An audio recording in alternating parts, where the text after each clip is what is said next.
தைப்பூசம் முருகனுக்கு கடைசி 6 நாள் இந்த ஒரே ஒரு விரதம் மட்டும் இருந்தால் போதும்.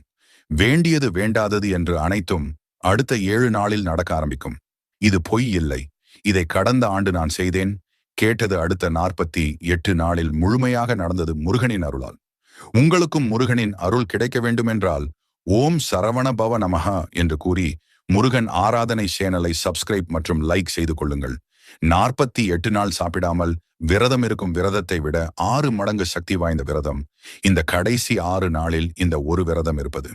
இந்த விரதத்தை அனைவராலும் இருக்க முடியாது. முருகனின் முழு அருள் இருப்பவர்களால் மட்டுமே இந்த விரதத்தை கடைபிடிக்க முடியும்.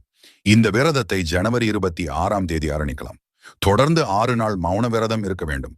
சாப்பிடாமல் கூட விரதம் இருக்கலாம். ஆனால் பேசாமல் விரதம் இருப்பது மிக மிக கடினம். ஆனால் இந்த ஒரு விரதம் இருந்தால் கட்டாயம் அந்த முருகன் சாட்சியாக நீங்கள் எது வேண்டி விரதம் இருந்தாலும் அது முழுமையாக 40